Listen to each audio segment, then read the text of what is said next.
And howdy, howdy, howdy. How's everybody doing tonight? Thank you for joining us and welcome on this hot, humid Friday evening here on September 20th, 2024. Uh, Actually, my kids just turned 27 years old yesterday, so we had quite a bit of stuff going on with that. It's been a pretty hectic few days here, but we're getting back on track with everything. Let's see who all's in here tonight. We see Olson is in here, Laura Waldy, my lead moderator for the channel, Lisa Robinson, Mischief Managed, Mona Englert, one half of the Twinsies, and y'all talking it up pretty good there. Sir Crepidus is here. Finally, are you finally off the leash? The wife let you watch YouTube again. Gary Mackey, how are you doing tonight? Another one of my great mods, along with Sir Crepidus and Laura Waldy. Let's see who else in Mischief Managed, of course. Jim Kohler is in here. Anaphylaxis rounding out the mods for tonight. And Carnosol is up in the house. What's up, Carnosol? Cookie Brightwell, what's up, Cookie? Kathy Scoggins. And it looks like we got a pretty good crew going on tonight. So tonight I thought we would do something, bring back a couple of good friends of the channel. They're like family to us. We love them. They people we've missed having around. Just great people, folks that I have known for one I've only known for a short amount of time, but I feel like has become a good friend, someone that I truly enjoy having on the channel. And the other one, basically like one of my kids, love having them on here and love always have great conversations. So first off, we'll bring back the newest member of the fam here. He is known for being a three-time world champion at snail eating. He is also an accomplished didgeridoo player. And please welcome our good friend Daniel Mustard. How we doing, Daniel? How did you know about the snails, John? That's a secret. Jamie told me.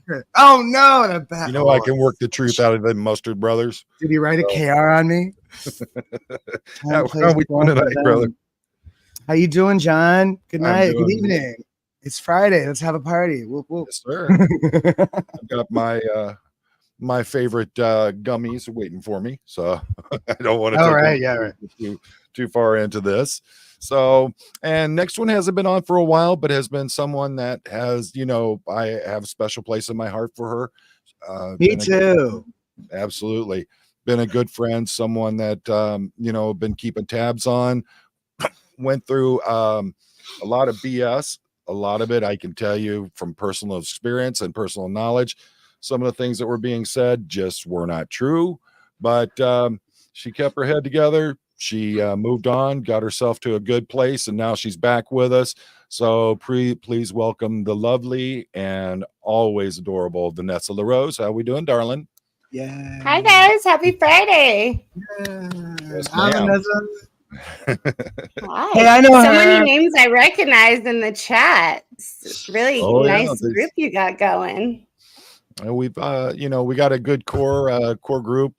We got like Scooter Mom's in here. Scooter Mom's a good friend from up there in Toronto. Did a live with her not too long ago. Just fat Grammy in the house. She's really trying to support a lot of the up and coming and the smaller channels, and she's doing a great job with it while keeping up the fight with Scientology. Of course, my good friend Fat Grammy Mona, she's the other one half of the Twinsies there, along with Mona Englert. Amazing, does some of the best research that anybody out there, coming up with great ideas on attacking Scientology through the legal front. And she, along with Audit LA, just got the those planners out in LA banned by the city of Los Angeles. So big win there on their part. We've got just a great group of people up in here, and always happy and very honored that they spend their time with me. So let's start off with Miss Vanessa. Where have you been and what have you been doing? Yes, I have been in a graduate program for social work. Mm-hmm. So I have been keeping myself very busy studying. Absolutely. I am looking forward to doing animal assisted therapy in the future. And that's my goal. Yeah, I have a couple years left, but I started in school when I was 30. So I got my AA, I got my BA, and now I'm in the master's program, and it's kicking my butt, but it's good. It gives me a future to look forward to. I'm so Absolutely. jealous. Well, you're in the PhD program, aren't you? I wish. No, I'm just in master's right now. Oh, okay. PhD will come later. Then you guys will have to call me Dr. LaRose. Yeah, you'll be by the time. I'll call you. Hey, if Dr. Phil can call himself a doctor, you can call yourself a doctor. Well, I mean, let's face it. Dr. LaRose. How many people have nothing to do with anything to do with either the psychological world or the medical world that hold the title of doctor? So, well, yeah, like Dr. Jill, like Biden's wife, is a doctor, but not a medical doctor. What is she a doctor? And for those of us who haven't met us, we're former Scientologists, both me and Daniel. I was on the channel about a year ago, but your channel has grown so much since then that probably haven't met most of these people. Well, there was a lot of drama happened in the last few months with the SPTV family and everything, and it it really put a hurt on the entire community. A lot of separation, a lot of people dividing up into different camps and things like that. So I've been trying to focus mainly on trying to keep positive things going and try to keep it on more of the inspirational side than worry too much about the drama. I mean, when I see something that needs called out, I call it out. But for the most part, I'm trying to stay positive and trying to stay, here's some new ideas. Let's think about doing it this way or that way. So, and I'm sure you saw some of that drama coming up and everything. So I'm going to concentrate on the sarcasm. And folks, make sure that you get over there and you check out both Vanessa and Daniel's channels. They have some great stuff going on there. We're the walking bullbaits. Yes, that's our weekly show that we do together. We do the walking bullbaits, which is hilarious. Yeah. Joe Biden has a doctorate. Thank you. It says has a doctorate in education. What the hell does that mean?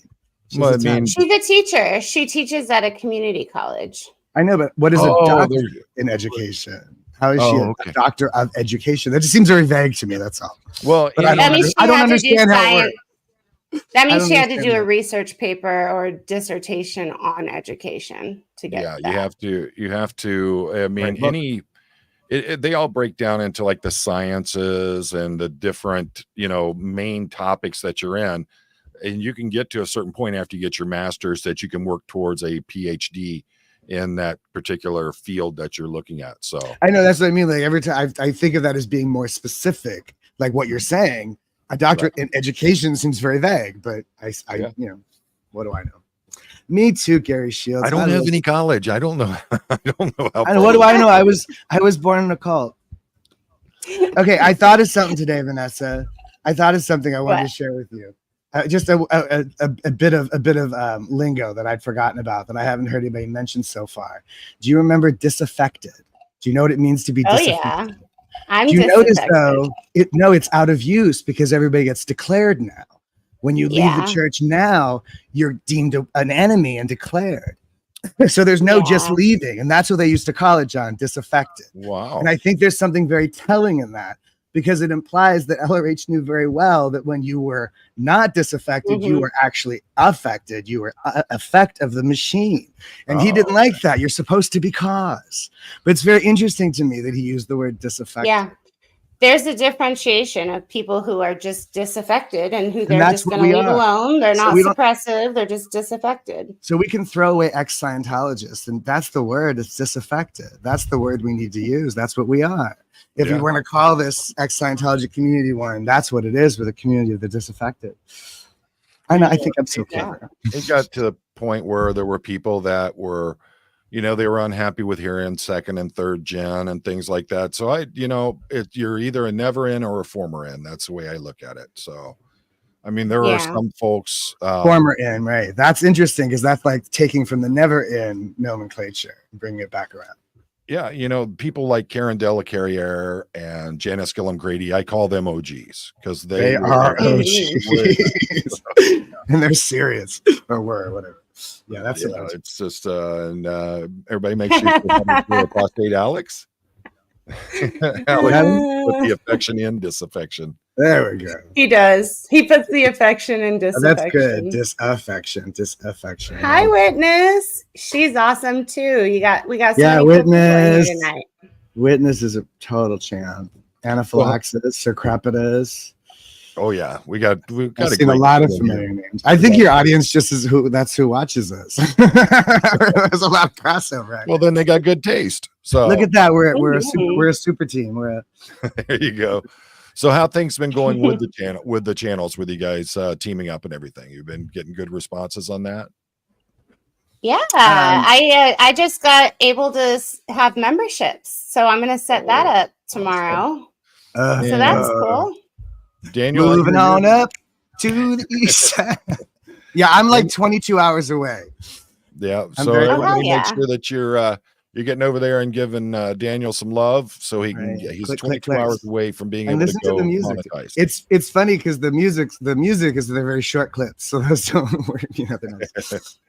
I went back to school after 15 years. Best thing I ever did. Got my associate's degree. Awesome. Yeah, I've been looking into it. We have a thing here in Michigan called Reconnect, and it's for folks who've never been to college. And so they allow you to get a free 2-year degree from any community college that's in your area.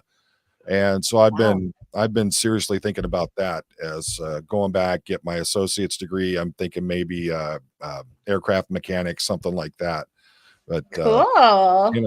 It'd be nice to have that sheepskin to hang on the wall. Yeah, and it's good for your brain to keep working and working on problems and learning things. Yeah, well, I don't know, this YouTube stuff, it seems like it's rotting my brain half the time, so what we're going on with. So why don't we do this for the folks who haven't heard it before? We'll start off with Vanessa. Why don't you tell us about your experience, how you were connected with Scientology as a former N? Yeah, I was born in. I was not in the Sea Org. My parents were not in the Sea Org, so we were what you call public Scientologists. But I went to very small Scientology private schools my whole life. I went to the Hubbard College of Administration, which is it's like their Trump University. It's Hubbard's Trump University. And then I started working super young at Scientology companies, and it was just really, really depressing. And there was no joy, there was no love. And eventually I just kept getting further and further away. And I kept quiet for a really long time so I could have a relationship with my parents. And then finally it was just not in the cards for me to be quiet anymore. And I ended up getting disconnected from my mother and father and a whole bunch of friends about 8 years ago when I spoke up. So yeah, I've been on the YouTube. What was that? It's very eye-opening, isn't it? Yeah. When I've been on YouTube for a year now and speaking up publicly, and it's been also very challenging. Some of the things that have come my way, but I'm happy that I'm doing it. I'm not just wishing I could. Well, I'm talking about it's very eye-opening leaving Scientology and the way that they treat you once you actually officially leave and you're no longer being silent about the things that they put you through when you were in there.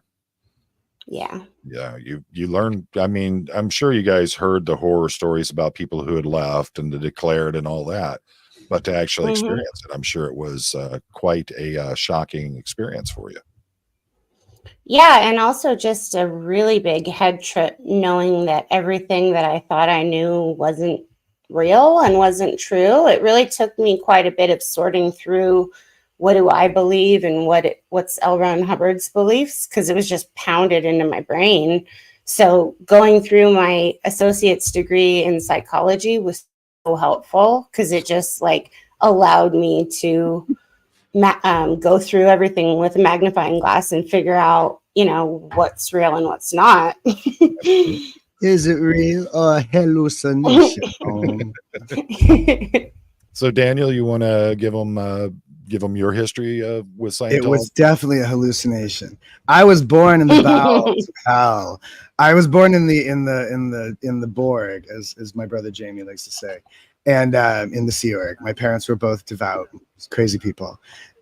my father ran away from home when he was a teenager, joined the Sea Org, and sail away. And my mother was a debutante who left her first husband, the general's son, to run away and join the circus as well. And what happened? So two people, I always joke, two people that never should have met, the debutante and the hippie. You know, these are two people that never should have crossed paths. And only in 1960s California could this have possibly happened.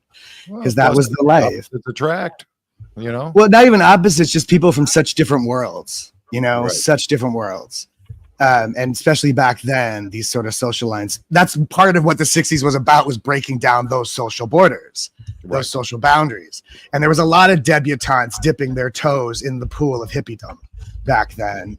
Quite a few, in fact. Well, like they say on a lot of those BBC programs, Posh loves a bit of rough from time to time. Posh loves a bit of rough. What is that from? I've seen it in a few things. It was in the Kingsman's movie. Okay, yeah, that's English. Yeah, the Posh and the rough. Yeah, and then a couple of the programs I've watched on there. Yeah, so she was slumming it, right? She was slumming it. Yeah. Anyway, so I come out poop, and I don't know how much, like, the story gets a little kind of messy and crazy at this point. How much of this do we want to talk about? My mother, and I think a lot of the women of that generation of Scientologists thought they were birthing a whole generation of OT Scientology Ubermensch babies. And my mother kind of had a Mary Magdalene complex. Like, she thought she was going to birth the Messiah for Scientology. And so that's a bit of crazy. If you know the movie Carrie, the original Carrie with Sissy Spacek, the mother in that, she's like fanatical Christian, always coming at Carrie about what a sinner she is. Oh, yeah. And my mother was like that. She was like Carrie's mom for Scientology. And our mothers were best friends. So all right. Time out once again. Hello, Miss Sunrise Dawn. I apologize for not saying hello. So okay. Miss Sunrise Dawn. And hey, there's the past state Alex. Hi, Alex. I'm rooting for you. All right. What was the other question? What are we doing? Okay, so yeah, the crazy talk. Yeah, like what she said, you know, the worst part for me, because I never actually joined the Sea Org. I did go to Scientology schools, and I did work for Scientology companies and stayed isolated in that way. But I did not join the Sea Org. My brother went back and joined the Sea Org. I still shake my head at him. I didn't. So I didn't get abused in that way. But it is the incredible head trip of it all that really is what was my failing and my damage, I think. You know, finding out now for the first time that, like, a big part of why my father would never talk to me, even though he worked right across the street from where I grew up, is because he wasn't supposed to. He was being scolded for talking to me because he was going PTS to the middle class, or he was on the RPF or whatever it was, right? So, like, I didn't know that. All I knew is my father kept ghosting me. You know what I mean? Stuff like that. That's so fucked up. And he worked right across the street for years and years. He was the man. He was the mayor. I was going to say he was the manager of the hotel, the Hotel Chalet Go Fuck Yourself, or whatever it's called. Chateau Go Fuck Yourself. That's it. And my mother, of course, was the manager of the apartment building across the street called the Shangri-La or the Shangri-La. Pinch it off. Okay, so so there's this weird, like, mirror image thing going on there. What else is there to say? I kind of slow quit, I guess. I just moved away. Well, she didn't birth the new Messiah, but she did birth one hell of a singer, that's for sure. Yeah, it's a shame. I just feel like I'm just such a waste, you know. I just kind of I'd like fucked around with for so long, and then at the end of that, like, by the time I got away from Scientology, I had developed a nice healthy drinking problem, and then I ended up in the streets of New York City trying to drink myself to death. So, you know, it's like, you gave it a good try. Falling down that hill, you think you've hit the bottom of the hill, and there's a whole nother hill to fall down. You gave it your all, and we can't ask for more from you. So yeah, witness enjoyed our mustard on mustard. Is it too much mustard? Angry mustard. It's so funny to me. I used to, you know, I grew up hating that name so much, and the idea of punning it and making fun of it just used to. And now I love it. I love making fun of it. Same with the Scientology stuff. Like I've been wanting to make fun of this for 30 fucking years and I haven't been allowed to, you know what I mean? Like this has freed me up. I can fucking make these fucking jokes. Like they have references on joking and degrading. You're not allowed to joke. Right, joking and degrading. Right. I'm degrading. Yeah. I'm totally catching. And like, there's a list of all the SP traits. I think I have them all. I don't want to go down that list, Vanessa. Don't maybe go down that list. Anyway, we used to go down that list as like a family activity. How to watch out for the suppressants. And they were so scary. It was such a boogeyman thing back then, you know. SPs, Dave Mayo and all that. No, I have the joke about telling the Scientologists that are still in that LRH has talked to me, you see. And he's gotten to Target 2, and it turns out it was a trap. That Target 2 is even worse. Go back, go back, go back. Xenu is our friend. He sent us here to protect us, to keep us safe. It's not a prison, it's a sanctuary. That as bad as it is on Earth, it's worse out there. Abandon the mission. Abandon the mission.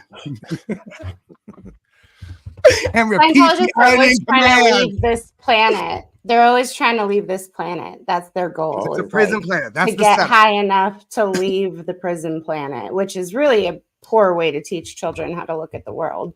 Well, I forget who I was talking to, but not too long ago, I was on one of the lives. I was talking to someone, and they were talking about how if people were, you know, if you had someone who developed like some kind of disability or something like that, how other members would tell them just to shed the body and go claim a new one.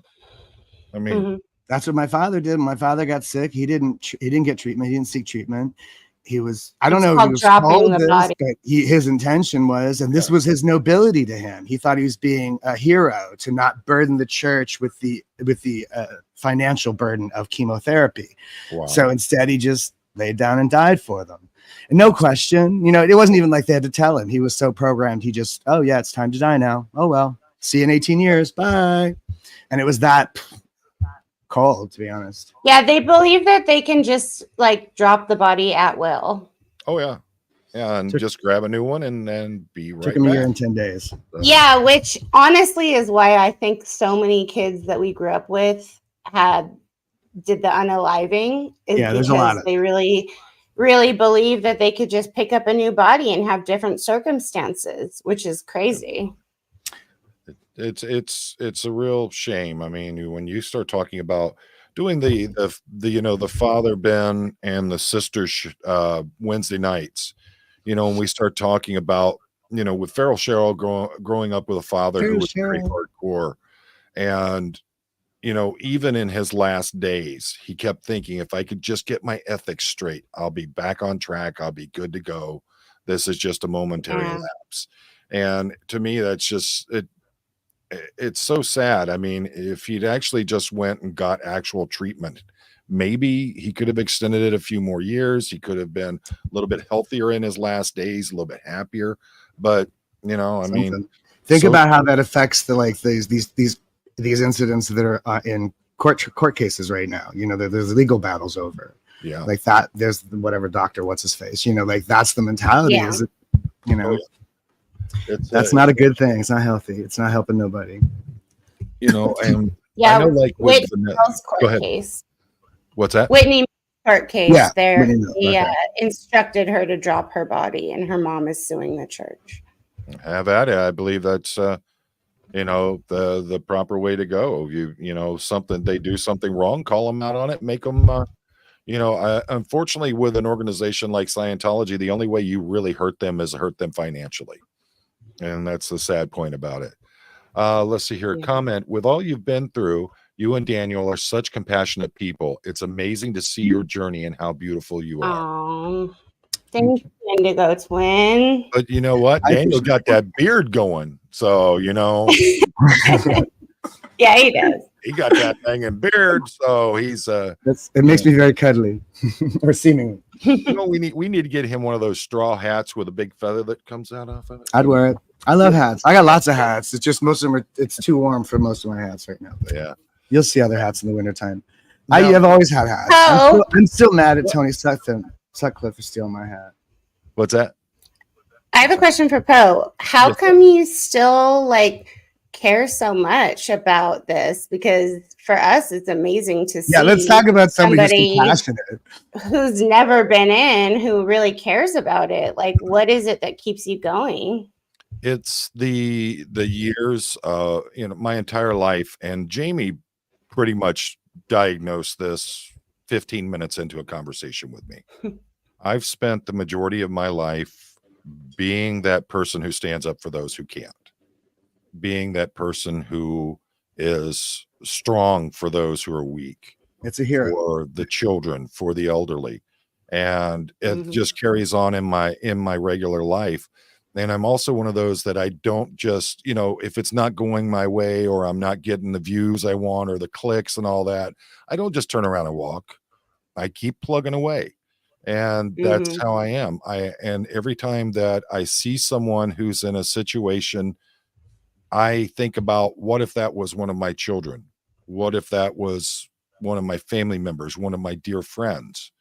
And also during this time and during this journey through the anti-Scientology world, I've developed a lot of really good friendships, and I don't just walk away from things. So yeah, that would be me. I get that. Yeah. This is why we're happy to have you. This is why we love you, John. That's the biggest thing about empathy and compassion is how you view it, from if this was you or if it was a family member or a dearly loved one. That's that's the whole point of it is if you can't see yourself or a family member in that situation, how can you ever feel compassion or empathy for it? Can I jump on a comment here? I'm Certainly. sorry. I just think this is so true. On Hada on Fire, Scientology outing is covert hypnosis. Covert hypnosis is illegal. Therefore, Scientology outing is illegal. I like that. Can we take that to court? Yeah. Well, when the covert nature of the thing is revealed, then the justifiable behavior is no longer the justification for the behavior is no longer there. And there's our good friend reconnecting from over in Australia. She was part of the big Melbourne protests out there not too long ago with T. And let's see, we had the Aussie ladies. Miriam Francis was there. Electric Boogaloo was there. So cool. Let's see. No, I don't. What, Becky? No, you don't, Poe. I can attest to that. Oh, walk away. Yeah. Yeah, walk away. That's what makes you a hero. In recovery, they teach you this thing about, in families, you're usually designated into 5 different categories. There's the hero, the dreamer, the caregiver. I forget the 4th one, but the last one's scapegoat. That's me. This one's the hero. That one's the hero there. I'm not sure if you're a caregiver or Vanessa. Where would you go in there? Are you a dreamer or a caregiver? But there's a 5th one. I'm a caregiver. Yeah, there we go. So like that's we all like in families and work relationships, a lot of groups, people fall into these categories. And John, you see injustice and you want to do something about it. You're compelled. You see somebody hurting and you have empathy for that, and that propels you, that motivates you, and that's a really beautiful thing. And I've also got the dreamer side of me, also the artist side of me. You know, I'm always, my mind goes a million miles a minute. That's just how it is with me. But I'm always looking at the beauty of things. I see so many people that there are a lot of people that are, it's the glass half empty kind of world. For me, I look at a leaf and I see the beauty and the singularity of that leaf, like a snowflake. There's no other leaf in the world like it. In sitting in the woods and just sit down and just listen to life happening around you, not machinery, not city, not planes, any of that stuff. Just listen to the real life that's happening. The desert in California is good for that. She knows. Yeah, it's a good place to clear your head. That's for sure. Now, I know with Vanessa, because I was still in contact with you during some of it that was going on. How bad was the fair gaming that you went through, hon? It was ridiculous. I started having cars following me everywhere I went for a couple of months. I had people following me. I would get out at the gas station and there would be men filming me like numerous times. It got to a point, and I have all this footage, but there's nothing I can even do with it. Like, You sure it wasn't paparazzi? well, You sure no, Lady Gaga it was wasn't just behind you? it was just my OSA paparazzi. There you go. And they just want you to know that you're being watched. That's their whole point. It's to not do even that. They don't even try to engage, I don't think. Or they might like cut you off or something, or act rude in some sort of covert way that they can go, what? But they're dorks. They're dorks, those OSA people. You can spot them a mile away. I'm waiting. Yeah.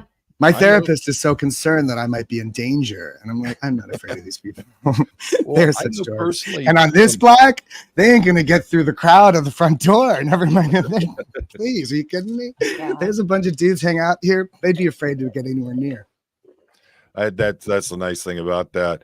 And, you know, I know like with UV, when some of that stuff was going on, because we were in a lot of serious contact during that time, and just watching you helped me a lot. It was having on you it was something else. And when you decided to step away, when you decided to step away from SPTV, there were a lot of people like, well, no, she can't do that. And I'm like, no. Let her go have her time. Let her recollect herself and then get back to what she wants to do. If she doesn't want to come back to YouTube, then don't come back to YouTube. But I'm always here if you need to talk. So that's one of the important. Yeah, no, and you also helped me with when that scary person was making death threats, and I had to go to the police. And so there was, quite a lot going on at the time. I had deaths in my family while they're following me everywhere. It was just like a really all at once kind of thing, which most people, you're not prepared for your life to be like, for eyes to always be on you everywhere you go. It was nuts. But thankfully, I've gotten out into the desert and I have a lot of space and it's really healing out here. And I'm actually really far from any Scientology org or mission. And so that is like, they actually leave me alone. Yeah, I'm really happy. Yeah, I just couldn't deal with it. Joker, entertainer, mischief. So that's the one I forgot is the Joker. So it's hero, dreamer, caregiver, Joker, and scapegoat. And yeah, we all have a little bit of all those things in us. But there's like the primary kind of function in a group. Yeah. And I'm the scapegoat. I was the scapegoat in my family. I was blamed for everything. My mother blamed me for her divorce. She blamed me for my own birth. It's a fantastic way to start a life. I say wear it with pride. Yep. It's all my fault. What happens now? So what happens now? I remember when I first started having brushes with PIs, they came to your spot too, Poe, and you scared them away. Yeah, I had a little fun with them. When you got a neighbor who is a vice president of one of the most unfriendly motorcycle clubs in the Detroit area, and he's calling you up saying, hey, there's some guy over here with a big camera in his car taking pictures of your house. You want me to get some of my boys to come over and take care of him? No, I go out and have a talk with him. But the stuff that I went through, I had the people going through my trash, which anything that has anything on it goes right into our fire pit. So we never worry about any of that. There's nothing going out that they can use from that. And mostly they're getting a lot of Roscoe bombs in there. So, that's no. And then, so we had those going on, and then I had them, 3 or 4 times caught people going through my mailbox. And that, when I came out and confronted them the last time, that was the last time we had that problem. Now I've got cameras up around, so I don't worry about any of it. Chad got to experience his first time having a experience, seeing what Scientology does when we were in Clearwater and they decided to follow us back from. Yeah, I saw that. It was great. The moment he's like, they're really following us. Like he was skeptical at first. He's like, no, they're really. They were following you in downtown Clearwater, or where? What is that big road that goes from Clearwater to Tampa? I can't remember what the Bay Drive Causeway. I think it might be it. Yeah, it was. We were coming back on that road because we were staying we were still in Clearwater, but we were before the bay and all that stuff. So we were staying in a hotel along that road, and they were following us from Flag. We came out of the parking lot over near Flag, and I noticed this Jeep Cherokee was making all the same moves I was. And I told Chad, and he's like, nah. And I said, no, seriously, look in your mirror and watch that Jeep Cherokee 2 cars behind us and watch what happens. I went from the far left-hand lane across two lanes over to the far right-hand side. Immediately, they did the same thing. So we did this 3 or 4 times, and he's like, yeah, I think they're really following us. And I'm like, no shit. So it's great. The moment he's like, they're really he's flabbergasted. It's so funny. I actually got to the point where we lost them, so I pulled over and stopped and waited for them to catch up with us so they could keep following us for a little bit. That's good. That's good. That fucks with them. Like, I'm not afraid of you, stupid. Come on. Oh yeah. I pulled over in a parking lot and waited for them. When they realized that I knew who they were and I finally got a good look at their face, they took off and I didn't see anything else from them. Remember in Beverly Hills Cop when the cops are tailing Axel Foley and he keeps fucking with them? He sends them dinner in the middle of the night and he sticks bananas up their tailpipe. Oh yeah. But the problem was that was our last night there in Clearwater. So we flew out the next day. It was just one of those things where it was fun just to play with them for a little bit. And it was nice. Chad got to see that, this stuff is real. I think for a lot of folks, they hear the stories and they're like, oh, no, that can't happen that way. What are you talking about? People used to brag about this stuff.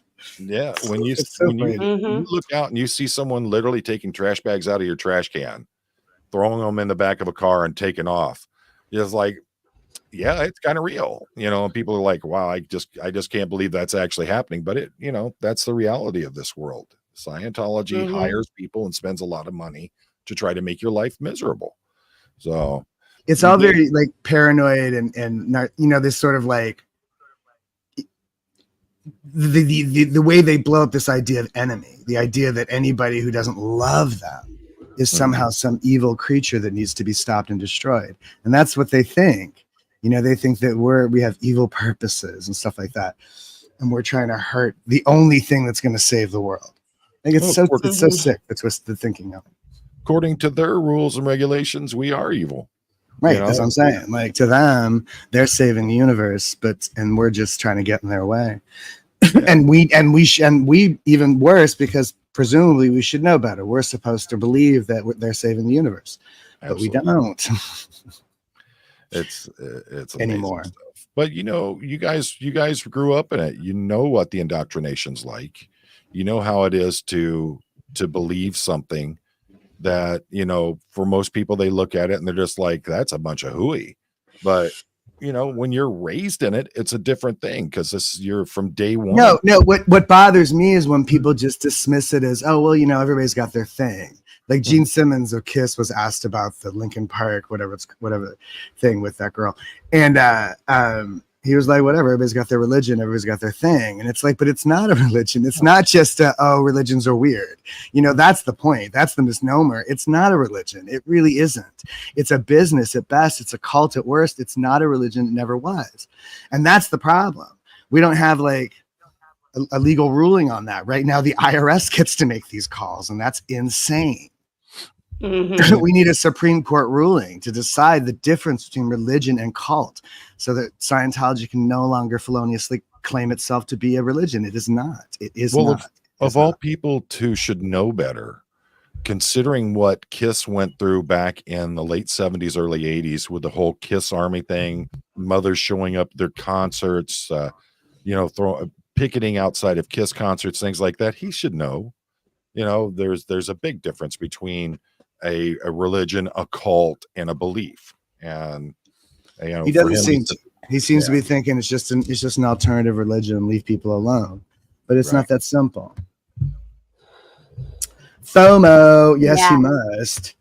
Right? That's hilarious, right? Wouldn't you though? That's the thing about the gilded cage. Like, he's built himself a little gilded palace, but he can't go anywhere. He doesn't know anybody, he can't trust anybody. He doesn't have any real friends. He has no human connection, and he thinks that's a good thing. Oh. All right. Well, here's a good one for both of you. What has been the biggest culture shock you had after you left COS? That not everybody's mom was on course. I used to say that all the time as a kid. Where's your mom? She's on course. Duh. Like, don't you know? Why doesn't everybody know that? You know what weirds me out is the lack of acknowledgement. Like in Scientology, there's this whole thing about you say it, duplicate, and acknowledge. You have to acknowledge. Like acknowledgement is very important. And I've become very used to that and very sort of like, and I get really furious with people when they don't acknowledge me or whatever. Just things in general. That's a weird one, but Ms. V? I think for me, the fact that we know a whole dictionary's worth of words that are not useful. Real words. They don't really, like they're not English language, they're just Scientology. It's not a transferable so that has skill. Been yeah, it's not transferable. And using terms out of like in weird like that don't mean what you think they mean, and people are like, "What the fuck are you talking about?" Yeah, cocknight. I don't know, cognition. Yeah, what does and that also mean? just that there's like a lot of love in the world. Like we just weren't raised with this concept of love. So I would watch movies and be like, "Oh God, those families look so sweet." Like, it's just a movie though, and I think finding out that real life is actually more similar to those sweet movies than I even knew is Isn't like, that funny? wow. Because people living normal lives complain that those sweet movies don't represent their lives because life is messy. But to us, by comparison, the real life is it lives up to the Hollywood image. That's hilarious, Vanessa. It had to be something as a child watching those kinds of things and seeing families sit down to dinner as a family and doing things as a family. Or it's okay, man. You'll try again tomorrow. Like the compassion, sympathy, apparent, like whatever. Just holding a child rather than scolding it for crying. Yeah. You know what I think about? Poe was on one of your shows where people were trying to run away from the police. The first segment on that was a woman who was fleeing a robbery, I think, then was stopped and then fled the stop. And then at the end of it, when she crashes her car, they find there's a toddler in the car. Oh yeah. And it's an issue because they realize they keep saying he's nonverbal. He's nonverbal. He's old enough to be verbal, but he's nonverbal, right? He's not even whimpering. He's not crying. He's showing no emotion at all because this child has been so abused already at 2 that he has learned to shut the fuck up. He has learned it is not worth it to cry or whimper or react to being smacked in the face or being in a car crash. And that's what we were trained to be like. We were trained not to have the HENR, the human emotional reactions that come with what? Falling down? No, you're scolded for that. And my mom did hit. I don't think your mother hit you, but my mother did hit me. So, hey, my mom wasn't in Scientology, and buddy, she could put a whooping on you in a heartbeat. So I'm just saying what is it? I'm playing the pylon.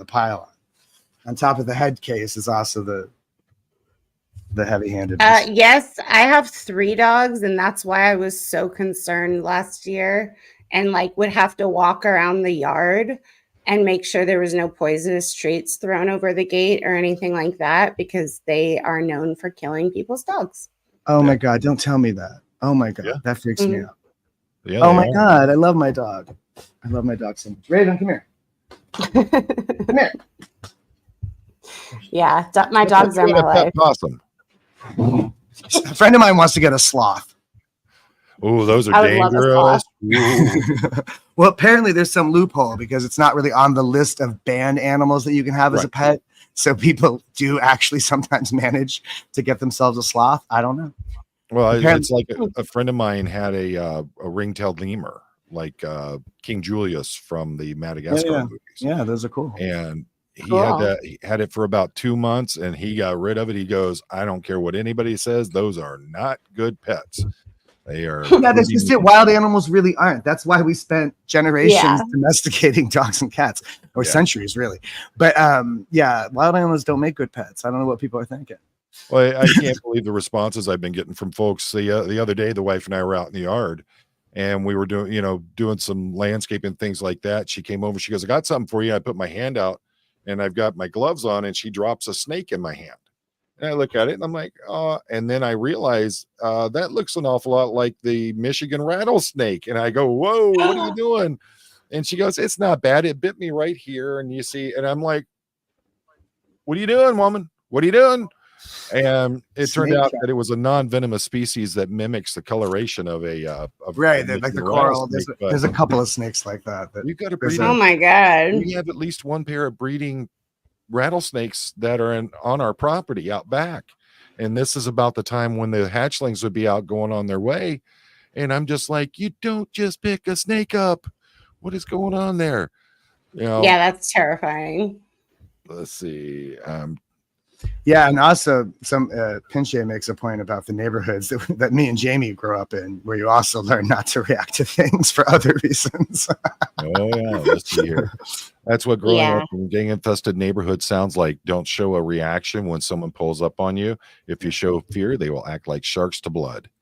Yeah, from everybody who's a former in, hearing the things that Scientology would do and how that they would handle you, how they would treat you during the auditing sessions where they were doing the, you know, I forget what they call it, where they would confront you with things, try to get emotions from you. Bullbait. Bullbaiting. That's why we call ourselves the walking bullbaits. That's why we call ourselves the bullbait, yeah. Because we're bullbaiting. My mom and dad were so much in love, they gave each other googly eyes till death. That is the kind of love I fight for you both to enjoy. Oh, that's so sweet. You. Everybody needs that, right? I don't know. It's so hard. It's so hard. You got to love yourself first, right? I think, but I also think another problem is so many people so want that they're constantly just searching. And sometimes if you just stop and let life happen, it'll come to you. I think we get a false notion of what it looks like. We think that the googly eye till the day they die. We think it looks like the Notebook or something. We think it looks like something more. We think it looks like something easier than it really is. You know, that's the thing I find is true. That like to Fat Grammy's perception, her parents were totally in love all the time. But I bet you they also had their kerfuffles and their problems and their struggles and their arguments. Oh yeah. But they just kept it from her, or she, you know, the good stuff overrode the bad stuff. Well, next year will be 35 years the wife and I have been married, and oh my God, we're and it's work, right? In love to this day. And really can't see life with from either perspective. We can't see it without the other in our lives. But a lot of people don't realize it, even though we love each other so much, it's work. You have to. The best way I can describe it is when people talk about being a husband and a father, what's it like? I go, you know what? You swallow a spoonful of shit every day just to make sure your family gets what they need. You put them first. And I think my wife says it best when she says the best part about our relationship is we didn't hate each other at the same time. Right. Oh, that's good. We never hated each other at the same time. We were always willing to work on it. And that's a big thing. Is it's just like with anything else in life. If you're going to do it, you can't just walk away from it. You have to be committed and you have to fight for it. And that's how I feel. That's how she and I both feel. We're not the same people who married at 21 years old, so it's, we've grown together, and, that's my other half. So, if anything ever happened, I don't know what I would do. So. It's definitely interesting dating post-cult. I bet. Well, it's John, not something you just want to come out with. What is dating like for you, Vanessa? I keep asking her these as a pretty girl questions. As a pretty girl, Vanessa, what is dating like for you? It must be very went on a date kind of recently, and the man told me that I was one of the most interesting people he's ever met, top 2. And I thought that was interesting. And I was like, oh, thank you. He's like, it's going to take a really strong man to be with you. And I was like, wow, good, thank you. And then I never heard from him again. Well, that was his really polite way of saying he wasn't strong enough a man, I think. Yeah, and that was I don't think I even talked about Scientology. That was just me talking about, rescuing dogs or something. Like I don't usually lead with, I grew up in a cult, because normal people I'm gonna put on a t-shirt. I was born. It doesn't hit right. Don't blame me. Doesn't like Well, I think it's one of those things. I mean, my wife is I akin her attitude and the way that she goes through life a lot like Leah Remini does. She's a very strong, very boisterous, outspoken person, and she tells you what she feels, but she comes at it from the heart, and that's it's not like she's doing it to hurt you. It's just she's a very honest, open person. And that's New York. That's so New York, by the way. New York is very much like that in general. It gets a bad rap, and some New Yorkers are fucking assholes, but there is a lot of that sort of like that. To me is like what makes Leah Remini so great in that moment where he like tries to shut her down, and he's like, and she's like, "Fuck you, little man. I ain't taking this shit." That's New York. You know what I mean? Somebody made you got me. You see, this is your fault, John. The Aussie has asked me to play the didgeridoo, and I don't play the didgeridoo. Go buy some BBC and make your own.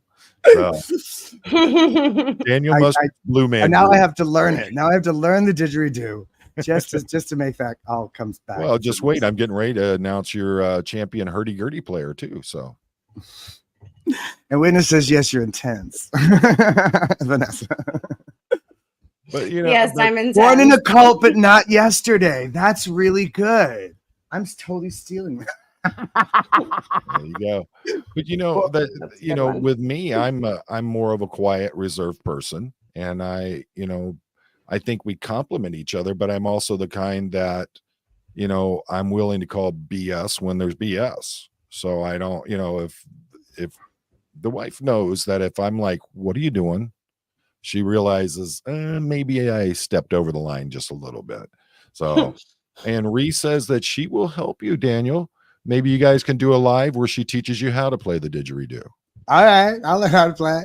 It's about breath, right? It's just kind of this continuous kind of breathing in and out. You gotta make sure you're doing all the proper hand. No, this is solitude. Did you find anything you learned in Scientology was usable on the outside? Plotting people on a tone scale. Well, that's no, ew. That's something. No, that was just that compulsion, a habit for a long time. Well, Vanessa, I've asked that of you before. I always like to ask the question of, was there anything positive that you got from Scientology? I mean, everybody's wanting to talk about the negatives and all that, but did you pick, because I see a lot of people have this amazing work ethic. A lot of the former Sea Orgers, they get to work and they work and they work until they're panicked. They're constantly being panicked into move now, go. Like Jamie did that on our feed when I was trying to play that song, and he's like, "Go, hurry up! Don't sit there and tune that fucking guitar." He's like, that's what he was doing when he's he was like bullying me into hurrying up and play the song already. And that's what their life is like all the time. Can take the kid out of the cult, but can't take the cult out the kid sometimes. Well, yeah, exactly. It's there's a similar thing with ghetto, and there's a lot of different things like that. Or just like people who like LA is full of people who come from somewhere else, and like that somewhere else comes back every once in a while, no matter how far away they get from it. Yeah, that's but let's see. Oh, cool! I've done that before. Equine therapy is awesome. That's right. That's really cool. The animal therapy thing. 100% productive and 100% OT and 100% cause and all this. It's such an overload. I would say Scientology taught me to be a good listener. Like Daniel was saying earlier about like acknowledgements.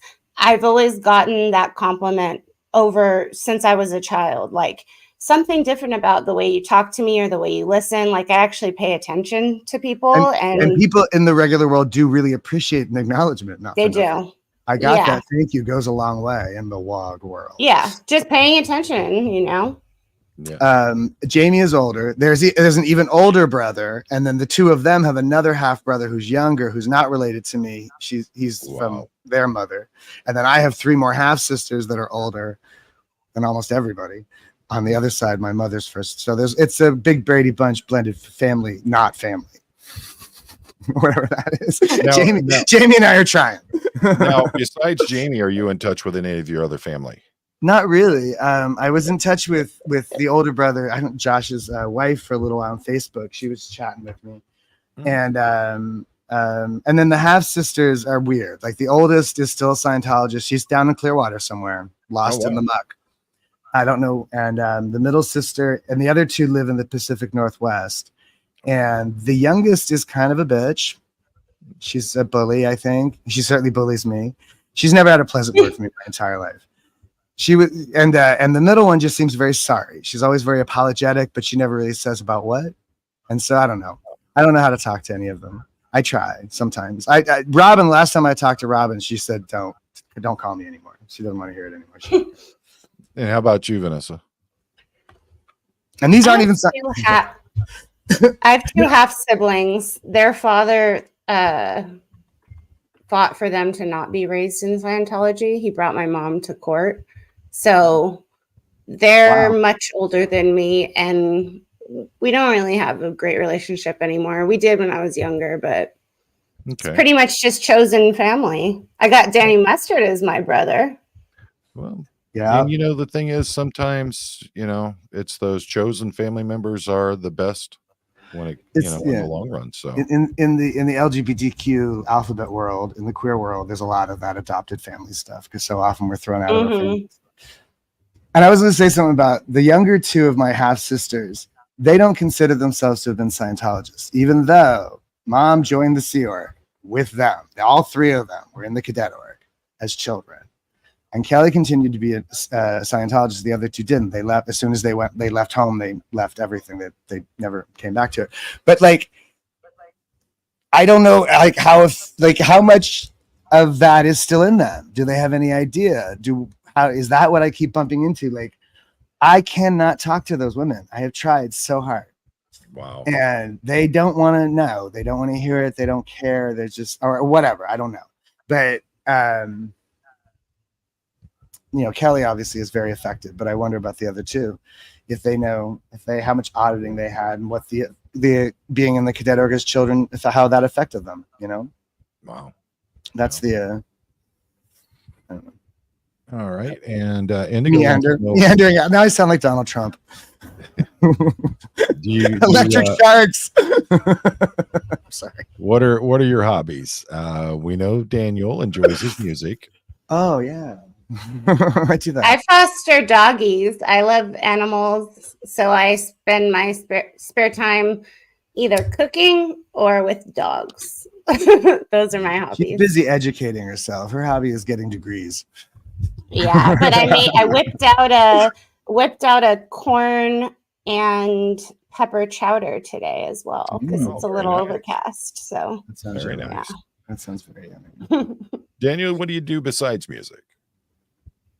Oh God. Oh shit. What do? I walk the dog. No, I don't know. I like movies. I'm a cinephile. I like, I don't know. I don't really do much else. I don't know. I hate this question. Hold on a second, but there's a comment here. All right. Let me bring it up. You were coming back to it. You're not getting away from it. Did you notice that your brother, when he said to you, do you have any questions for me? And then he would answer your questions with a question. Yeah. It was like he's shady. He's shifty, that motherfucker.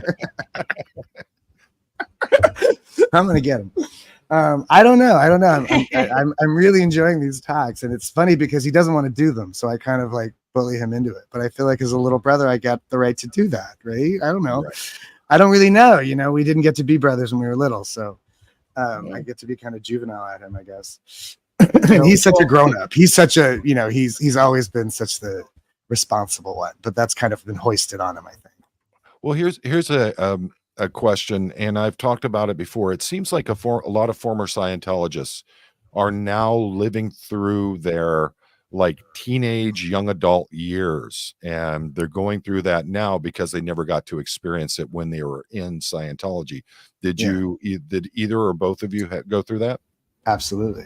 I'm still going through it. Because in addition to being born into a cult, then I was an alcoholic for a whole bunch of years. And that does the same thing. It completely arrests your development. So there is, and in AA, luckily, there is this sort of notion of a sort of born again rebirth that you can kind of start over. There's this invitation to start over. So you get to like, yeah, completely. And you have to, and that's the instruction, is to rebuild yourself. You have to kind of rebuild your whole personality out of whatever. Absolutely. And what about you, V? They started treating me as an adult really, really young. And so I think I just skipped over a whole bunch of, from like 15 to 25. Like I was already being treated like I was 30 years old. So yeah, there's no adolescence. Yeah, there was no adolescence, and I started working full time, paying bills. Like it, I don't think that I've had like a nice renaissance of fun times, because I've just had to take care of myself ever since. Yeah, then, you're still nose to the grindstone, school and stuff. So yeah, it's hard to get messy. Oh, okay. And Sandy was saying, just didn't hear, but thanks for letting them know. They only asked because he was acting like the older brother. Yeah, no, yeah. I love it. Like that's the funny thing about it, is there is this sort of like I'm not hostility, but like I don't know what competitiveness maybe. Like it's just not what I'm used. I don't know this. This is new to me. This sort of relationship. So it's like it's interesting. And I don't know. I'm figuring it out. He's figuring. I guess he's figuring it out too. You're both very passionate people too. Yeah, so we're both very loud and passionate, and we scream at each other. Well, but that's also, that's in what would be considered a normal family, even though I don't think there's any such thing as normal. I think, there is, normal doesn't, it doesn't necessarily mean better or worse. That's why we stay away from that word. But, right. There is sort of normal, there is healthy, there is sort of like the order in which things are meant to go or tend to go, and what works seems to work. And so we're talking about making up for lost steps that we lost, it's skip gradients, right? It's we're making up for skip gradients from way back when. Oh, yeah. And of course it's going to be louder because we're big grown guys now. We've had years to create opinions, and he can't just tell me what to think, that kind of thing. There we go. You scream, but I can still see the love you have for each other. I think so. I like it. I like that we can yell at each other and it's okay. Like that's the thing about family that we didn't have. As soon as there's in turbulence in a Scientology family, somebody's threatening to declare your ass. So it's like, you can't you can't say shit. There's no just arguing. Like you're always worried you're gonna get cut off. Or I was going to ask about that. What did it feel like growing up in a world where you had to watch and everything that you said and did because you were in fear of someone, doing a KR on you, or what did they call them, the ethics or council of body evidence, those kinds of things. How was that growing up as a child? Like walking on eggshells, honestly, is very stressful. You feel like, and you also are your own thought police, because you think if you do something bad or think something bad, then you're going to have to report on yourself. So it's really the prison of your own making. Yeah. Like I was saying about my father, I don't think anybody told him to drop his body. He just took it on himself to be the responsible Scientologist and drop his body. You do this to yourself after a while. That's the point of it. What was the question? Growing up and knowing that anything you said or did could be used against you. And it's like living in 1984. Yeah, it's like living in 1984. It's like a weird thing. Like you don't realize when you're in it how scary or how weird or how fucked up it is. It's not until hindsight you go, oh shit, that was twisted, because you don't trust anybody and you can't. It's not worth it. And I was always in trouble anyway, so it's like I really had to like walk tiptoe through those eggshells, like with Vaseline or something. I don't know, but cotton balls. Unconditional love is not a thing. So everything's conditional. Everything is conditional. Literal conditions, exactly. That's crazy. And that's really bad for development of human beings. You should be able to mess up sometimes. You weren't allowed. You talk about, like when Jamie talks about how being born and taken directly to Scientology. That's, to me, that's, I just can't. That's the sort of like his take on that generation of women that I say thought they were birthing perfect Ubermensch Scientology babies. To him, they were birthing the slave labor. Yeah. That's well, I mean, you look back and that same kind of practice was used in Germany back in the, the 30s, 40s, and 50s, where they were trying to create the perfect Aryan. And yeah, you see that, see how that they, what that did to a whole generation coming out of that and the damage that it did. And it's so much like Scientology. If the child wasn't perfect, the child was rejected. You think about that with Scientology. I mean, yeah. And the use of propaganda. I mean, when I learned about World War II or, just history in general, I started realizing like, we've already learned these lessons. Like, why are we letting this happen again? It's happening in Scientology where it's just mind control propaganda. It's brainwashing manual. Like, it's the stuff that happened already, but it still goes on there. But it seems like Scientology has been able to skirt so many of the legal ramifications because of the way that they safe point police, politicians, because they can falsely claim to be a religion. My friends who I talk about this with are constantly asking, how do they get away with this stuff? How do they get away with this stuff? And it's because they get exemptions and they can slip through loopholes and they can do all sorts of tricks because they're a religion. Right. And it doesn't, it's just like with politicians. It doesn't matter what party they're in. There are politicians that are just in it to make that bank, and they don't care what they do. And they'll back whatever comes their way. It's part of the problem with our whole political system is all politicians are beholden to money. You need a lot of money to run for office. Yeah. And so anybody who runs for office owes somebody favors somewhere because the people pay and people pay.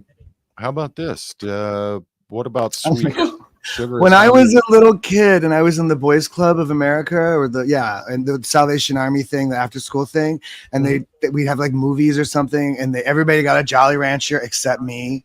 Really? Oh my God, I totally forgot about that. Yeah, that happened all the time. I was always excluded from the sugary treats. What about you? In like after school stuff or oh my God. Yeah, they always had us on like sugar-free things. We were not allowed to have a lot of sugar. We always like ate. You weren't allowed ibuprofen, or you weren't allowed aspirin. You weren't allowed. No, you weren't allowed aspirin. But I loved sweets, and I think there were a lot of things I started doing after the cult, like taking aspirin when I had a headache or Advil, just because I could. I take aspirin every day. It's amazing how there are these things out there that could have alleviated like the minor pain or the the chronic pain that was going on in you, and you were denied it. And now you're out and you're able to get hold of those things, and they're over-the-counter medications. It's not like it's big pharmaceutical thing. Talk about that had to be really interesting, realizing that those were there the whole time and you just were denied them. Yeah, I suffered from migraines too. So at a certain age, I started just being like, I'm taking etc. and I don't care what you guys say because this is ridiculous. I even took I don't want to talk about we didn't even use Novocaine when we went to the dentist. We weren't allowed Novocaine shots if we could help it, which is crazy. That sounds like a lot of fun. It sounds like you couldn't take the thing they give the painkiller they give you after. You couldn't take that either. Yeah. Wow. The grand mal seizures Tori was experiencing denied meds because of COS policy. Jehovah's Witnesses do the same thing. I can remember, growing up with children in school that their family were part of Jehovah's Witnesses, and what did you get for Christmas? We don't celebrate Christmas. No Christmas. We give no birthdays. Yeah. They don't have holidays. They don't do birthdays or holidays. And they don't bear witness. I've always found that really interesting how Scientology seems to embrace the ideology of Christmas, has celebrations for Christmas, but yet you had LRH wanted to become the Antichrist. No, well, like, but they're always trying to sell this idea that they're non-denominational and anybody can join, and that's how you do it. That's how Christians did it. You know, the Christmas was adopted from a pagan wintertime festival that had nothing to do with Christ. You know, you just adopt the festivals and the habits of the old culture to pull it into the new. And pretty much every religion does those. You know, they adopt the local traditions in a way to get others to join in. So Scientology has their winter wonderland every year. Really? I was thinking about the New Year's event.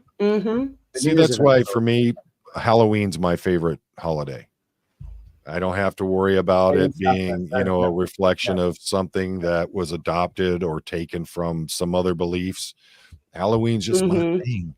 So mental abuse is another reason I want to fight the battle and take down Scientology. Absolutely. How many upper OT people are down in South America right now going to cancer clinics down there because they got to their high OT levels where they were supposed to be able to cure themselves and found out you've got the big C now. You can't cure yourself. Yeah. And people don't get treatments. They don't get checkups. I remember my mother one time she had a mammogram and then that was it. She never had another because she thought she could just, be safe or whatever it was, will herself and be cancer free. But things. That's the reality of these cults. The Sunrise Dawn talking about, a coworker from a previous job was a Jehovah's Witness. His wife passed during the birth of their twins because she wasn't allowed a blood transfusion. It's, I don't understand. Let's see. I was really. Witness says she was pissed off when she found out Santa Claus was made up. No, Witness, I'm right here. Ho, ho, ho. Ho, ho, ho. I was born on Christmas Day. I can pretend to be Santa Claus. Is that Day of the Dead? Yes. Dia de los Muertos. Los Muertos. Yeah. I'm fluent. It's a fun one. Yeah. I'm fluent in English and Pig Latin, so some of these I Pig Latin. When you're from LA, you speak a poquito español. Oh, they're saying Halloween was actually based Samhain, which is an ancient Celtic festival. That's cool. The whole thing about dressing up on Halloween was because that was the day that I believe, I can't remember if Samhain was a demon or if he was considered a pagan evil god. But the dead would rise, and in order to keep yourself from being attacked by them, you would wear masks or decorations. Disguise yourself so they didn't know that you were the living. So they thought you were one of them. And have you ever seen old pictures of like Halloween costumes from like the turn of the last century where it's like really scary shit? Like little kids are dressed up like freaky, like scarecrows from hell. Oh, yeah. I was such a huge fan of that show, Supernatural. The first few seasons they were amazing because they bounced off of so many of the traditional Halloween kind of topics, and it was awesome to see. Let's see. Well, thank you for being here, Gwen. We appreciate you. Hi, Gwen. Raven, stop that. Raven is chewing on this thing. Why are you doing this? She hates this computer. She hates it when I sit here and do this because I ignore her and she gets so upset. How's your doggy, Poe? Oh, he's doing good. He's upstairs bothering Mama right now. She's doing her canning, so he smells food, and he's a big mooch for that. But he's Rasco P. Coltrane. Yeah, he's my boy. He he's a good dog. He but driving us nuts. He's been if anything moves, he's on it. He's got that beagle in him, and then he's got that Chihuahua attitude. So, my gosh, say something else. Let's see. Comment: the veil thinned on Samhain that demons, witches, etc., they could get through, so they dressed up as such to hide themselves. Yeah, that was it's great. And we just rebranding. It's all rebranding. Yeah, It's all just a little bit of history repeating. It's like a Disney movie. They don't. I mean, when was the last time they had an actual new idea for a Disney movie? They just keep Inside rebranding Out. the same old stuff. You know. So that's Pixar. oh boy, yeah. I like Disney. I defend Disney. I think Disney are clever. I think they're very clever. I don't. I just look on them as this evil corporation that just, you know, look at how they fought to keep the original Steamboat Mickey from becoming a public domain. Everybody else had to live through that, but you know, they go and they push it with Congress and all that, and they get it moved back so they can hold on to it for a few more years. You know what? At a certain point, it becomes a public thing. You can only wring that mop so many times before it's too dry to get anything out of it. Yeah, I've seen a lot of Steamboat Willie smoking a blunt on T-shirts. That's the Steamboat Willie. That's what people do with it. That's why they tried to hide it, because they tried to keep it, because they knew the public would make it. Indigo, for me, one of the things I like about fall and autumn is all the pumpkins, because I take them, smash them out at the back part of my property there, and watch all the deer night after night coming in to tear them apart. Oh, cool. Oh, deer. Doe deer, female deer. I forgot what we're talking about. Halloween. Oh, does anything we want to talk about? There's no set guideline here. So, what is on the horizon for you? I'm just, writing songs and I'm trying to get them recorded. I have a friend in Boston who has a home studio. He keeps inviting me out there to go do that. And I don't want to go because I don't know how to use these programs. People keep giving me these programs to try to record by myself, and I just don't. And they overwhelm me. And then I'm not really a guitar player. I keep telling people that, and they don't get it. Jamie's giving me shit about my guitar playing. I'm like, don't talk about it's not about the guitar playing, okay? I'm writing melodies. It's lyrics. It's melodies. It's voice. If you have something to say about those three things, great. Don't talk to me about my guitar playing. I'm not the guitar player. But Paul's the guitar player. But yeah, so I gotta go do that. I gotta go to Boston. I don't want to go to Boston. I don't want to go. Get some good chowder while you're there. Come on now. Get some chowder and some homophobia. Is Boston like that? Oh yeah, Boston's famously very homophobic. It's that whole Irish kind of like, I don't know. There's something about it, but you at least get some good potatoes out there. So there's homophobia in New York. Some woman called me a faggot the other day. That's always fun. Yes, doesn't she look pretty tonight? She's so lovely. Thank you. I had to get ready for my dudes, Friday night fun night. So we know about this. We know about your continuing education there, but what else is on the horizon for Miss V? I don't know. Hopefully happiness. The elusive goal of happiness. I think right now I'm just like taking it day by day. Vanessa needs to fall in love. Yeah, I'd love to fall in love. That would be great. I'd love to have my own family. I love family, so it kind of sucks to not have my family in my life. But we'll see how that all goes. Dating is really just the worst. So I don't know about all that, but we'll just see where the wind takes me. I'm going to be doing internships from social work.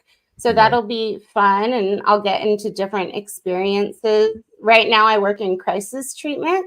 Happiness would be nice. Yeah. Right now I work in crisis treatment still. And I'm going to try out maybe doing some hospice care and stuff like that. So yeah, big thing is that it always seems like the true love comes when you least expect it. Some Indigo says when you stop thinking about it, love smacks you in the face. And I think so many people put so much pressure on themselves. I gotta find this person. I gotta find the perfect person. Perfect person doesn't exist. in a relationship, you grow together, you become new people because of each other. And I think that it's very important that you keep, a focus on that. Neither one of you are perfect. You're both going to make mistakes. You're going to mess things up. You have to have that commitment and willingness and love for each other that you're willing to overlook those things. I know that I got my full share of negatives about me, but my wife knows who I am. She sees who the real me is, and she still loves me for it, and vice versa. So I think that's an important part of it. Let's see. People would complain about witchcraft, but yet they use Christmas trees. Maybe they shouldn't use them. That's the irony. Harry Potter, witchcraft doesn't bother me. So much of the Christmas stuff is pagan stuff that was about what Christians would consider witchcraft or heathenism. Well, and they don't even I don't think Christians know that Christmas was stolen. It's not even. I think that one of the big things with it is so many different sects within religions use fear as such a component, and that's how they keep people in line. They tried to ban Christmas in early America because the European Christians didn't like it because they did know back then that it was a pagan ritual and they wanted to get rid of it. So they tried to ban it in the American colonies in early America. I mean, look at it. Kellogg developed the cereal as a way to create abstinence, like chemical castration in cereal. So Kellogg was they made a movie. Kellogg was a weird health nut. He was in a lot of weird things, like those machines that shake you, and I'm not sure what they're supposed to do. But yeah, cornflakes was supposed to be health food. Well, was that the movie with Matthew Broderick? I don't remember. Probably. It was a long time ago, and it wasn't a great movie, to be honest. But they did make a movie. Yeah, it was about going to some kind of health retreat in the Battle Creek area of Michigan. I just remember the part where the woman is talking to Matthew Broderick, and she goes, "Have you masticated today?" And he's like, "What?" And not realizing that it's a completely different thing. This has gone back to the Christmas thing because also The Road to Wellville. There we go. Road to Wellville. Yeah, that was the movie. If you want to know something, ask on here. My mods will have that up there, like it's like that. It's on. That's there. Awesome. Yeah, Treasure Book points out. Yeah, it was banned by the Puritans. The Puritans didn't like it, and Kristen is talking about how at the end of the year, everybody gets drunk. But that was the point. It was like that was a lifestyle where the entire middle of the year was all about the harvest. Yeah. Growing food, taking care of animals, whatever it is. At the end in autumn, you have the harvest. You pull all the wheat, you put the grain in the silo, yada yada. The end of the year is supposed to be your time to fucking party. That's the point. You work your ass off all summer and all fall, and then all year, basically. And that's the point. It's a big, blowout at the end of the year. That's supposed to be the point of it. But it was really super heathenistic at first. Sex in the woods and setting shit on fire. They were doing crazy shit because it was a crazy life, because it was hard to work your ass off all year. And then at the end of the year, finally you get to blow off some steam. I think something that is so missing in society nowadays is the ability to be self-sufficient. Just look back, a few years back when the grid collapsed on the eastern side of the country. People were losing it. They didn't know how that they were going to be able to do anything. And I just find it so amazing. I mean, if society were to collapse, first thing I'm doing is I'm taking my family up mid-Michigan, northern Michigan area where we've got family up there with huge amounts of land. I can feed us and keep us going without a problem. But there's so many people that if they can't get to the corner store, they're going to die. That's me. If society collapses, I'm the first to go. I always say that if there's a zombie apocalypse, just don't wait for me. Just throw me to them. Use me as fodder. I'm going to be no good in the apocalypse. I will be no good at the apocalypse. No good at all. You live in a big city where pretty much everything is right around the corner from you. Everything's very neat. And, a lot of people lose that resiliency. They don't, I haven't hunted for years because I don't need to. I've got friends every year wanting me to help them, wanting me to process their deer for them, wanting me to do turkeys, deer, rabbit, all that stuff. Wild turkeys. All right. The thing is that, if I needed to, I could pick right back up tomorrow. The thing is that being able, if the time comes, you can take care of yourself, you can take care of your family. And I think that's very important. You better watch out, John. If there is an apocalypse, we're all going to come find you. Stay with Good luck. Good luck. Take us I'll in, have John. the family pigeonholed up. I can totally imagine it, like in a Mad Max movie. You got the wall up, you got the bus in the way. Already got my plans. John's got the fortress going. Get around that 20-acre wall of storage units. Have fun with that. Exactly, right? Yeah, I'm totally down. Ree should come on Walking Bullbaits with us. Yeah, that'd be great. Oh, cool. Let's see here. Love hearing both of your journeys. I would love to interview you both. Vanessa, I'm a, what is that? Gestalt therapist. And love your studying for your passion for people. And she got the second part coming up, but what is a Gestalt therapist? It's a type of therapy. Gestalt is the man who came up with it. Yeah, it's like Freud or Jung. We speak English here now, not medical stuff. She's saying she also got sober after alcohol stopped numbing my trauma in 1989. Good for you. There you go. 20-year-old girl with a trip. I'd love to hear more. Yeah. Alcohol, man. And have you seen Ree's artwork? She does some really great stuff. No, we'll definitely check her out. We reconnecting. I like that, especially because we're made to disconnect, right? So we did up several posters for the when they did the protests in Melbourne, and it was they were just great. She has a real good eye for art. No, I can't find them right now. I'm totally down with the Aussies. It's great. Oh yeah, Aussies are fantastic. And the whole I'm still so like blown away by the protesters and stuff like that. And there's a lot of it in Australia, I think. And I poked in at on Farrell Cheryl and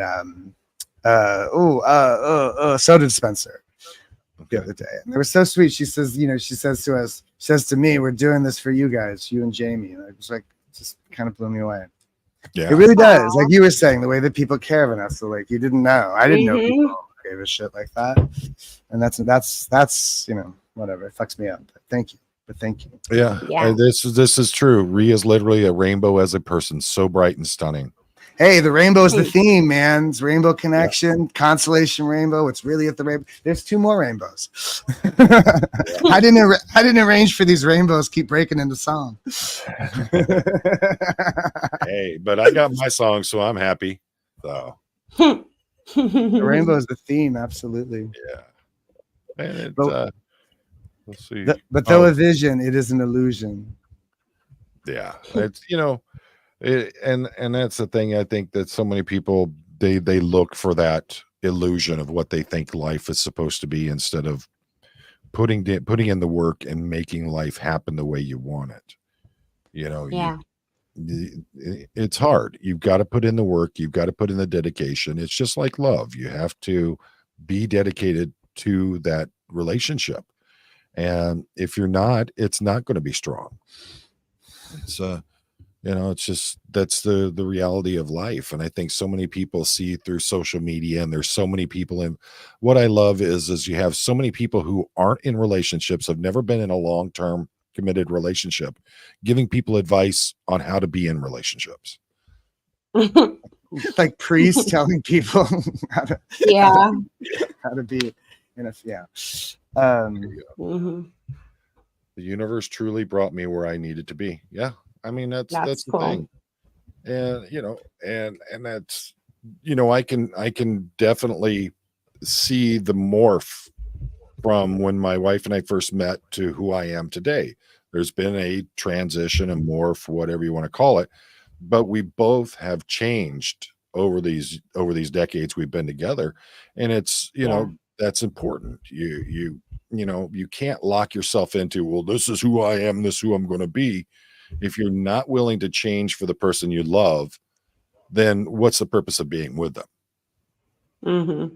And I don't look at it as change as a bad thing. I look at it as growth and a statement as to who you are and a statement about your relationship. So that's change is good and change is possible.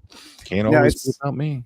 It's unfortunate. A lot of people are really stubborn about that. They don't want to change, Right. People think, I don't know, it's an ego trip or something. Like, I just know a lot of people that are like stubbornly like, no, I'm right about it. And don't tell me and all that kind of stuff. Oh, yeah. Don't tell me is a good way of not growing. If nobody's going to tell you, you won't want anybody to tell you what's up, then you'll never know. And so many people are just willing to just give up and walk away from relationships nowadays. I think that is one of the saddest parts about it. Like you were talking about, the guy said he has to be a strong man if he wants to be with you, and then he goes. There's Dusty Soda Spencer. Sorry, there he is. I was just talking about this. Soda fountain machine dispenser bottle cap. There we go. I couldn't remember. It was Dusty Soda Dispenser. Oh, how about this? Do you ever play "You're My Home" from Billy Joel? No, I don't know that one. I know a lot of Billy Joel though, but I don't know that song. "You're My Home." I'll look at that. If it's not Piano Man, I don't care. No, I like that Piano Man. I like Billy Joel a lot. Bottle of red, bottle of white. I like Billy Joel. What was it called? "You're My Dream"? You're My Home. You're My Home. I like that. I like that title. Let's see. Kristen Melinda, I dated a guy almost a decade whose thing was, "That's just the way I am." Probably should have listened the first time or the 10th. Yeah.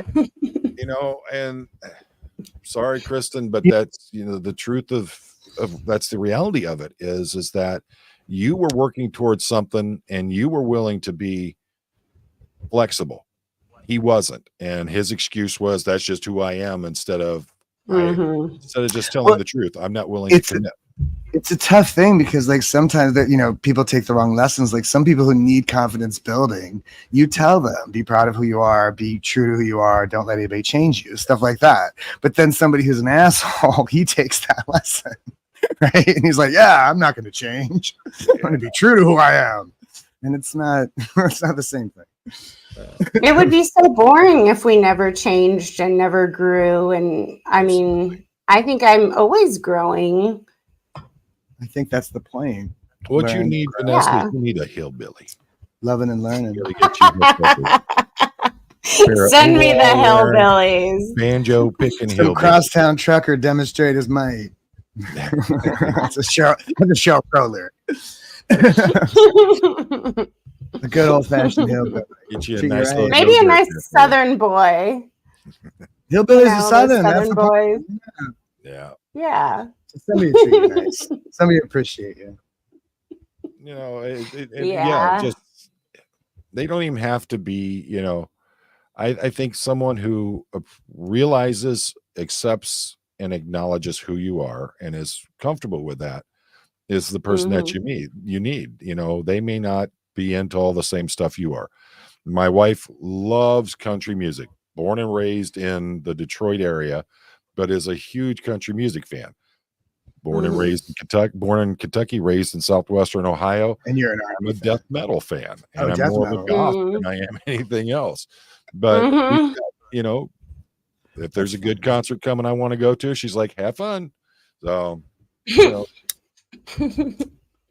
yeah, it's nice to have things in common, but it doesn't. But it's also good to have individual. It's better to have. It's much healthier to have some individual interests that have nothing to do with each other. Yeah, that's codependent when couples do everything all the time, and everything's the same. Yeah. Yeah. The couples that just have to be, glued together at the hip, almost like Siamese twins. That's just, to me, that's abandonment issues.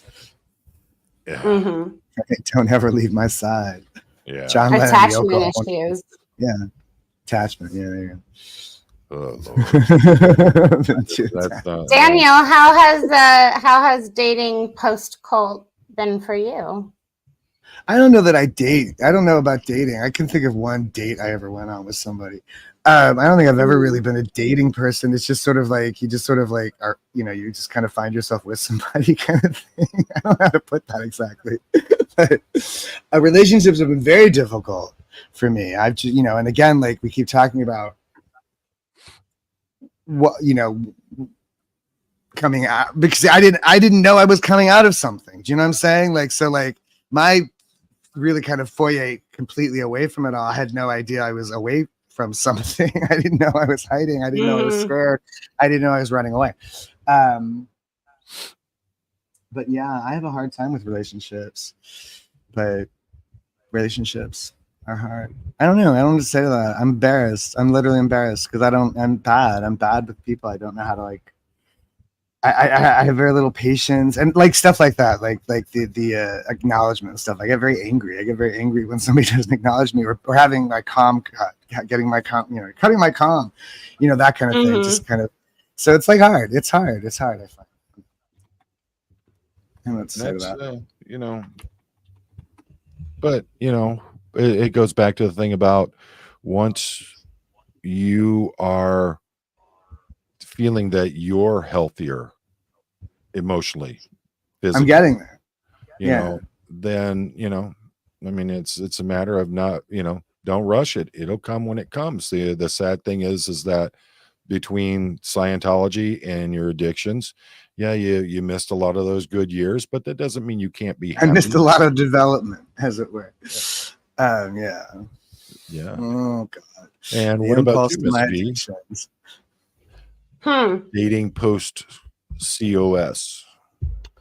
We don't like it, right? I'm rarely attracted to people. Really? Like, yeah, that's the hard part, is kind of like developing a crush on people. I think I don't love strangers, and that's like a cult thing, is I was used to always having people who were in the organization and I trusted them.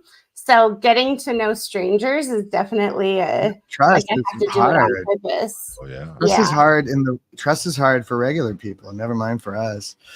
And without trust, there is no love. Yeah, I don't ever develop a crush until I really know somebody, so it kind of takes a little bit, Right. You gotta keep your distance. Or what I do is just dive in headlong in some crazy fucking leap of faith kind of way that always ends up with me landing flat on my face. So I'm not recommending that. Exactly, witness.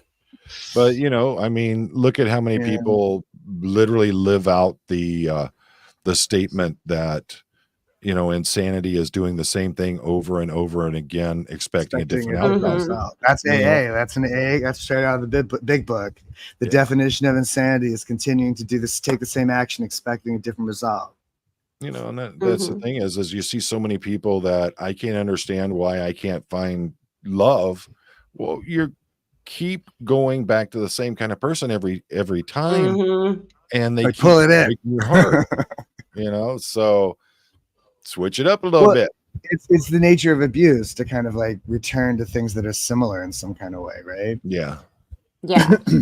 And we were raised pretty much by a narcissist. Like the cult leader raises the children of the cult, whether there's parents or not. So having that as like the cult leader, the parent figure is this totally narcissistic white man who we're just with a sailor hat clapping for all the time. Yeah, like it doesn't give a great idea in the beginning of who we're looking for, Yeah, right. Like father figures, right? The first father, right? No father, but I had L or H.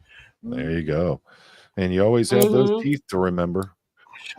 So, oh my God, I know, right? They're so bad. Them cheaters on that boy. My goodness. He looks like a meth head. Yeah, it's to say the least. I mean, he could eat corn on the cob through a screen. So that guy has some cheaters now.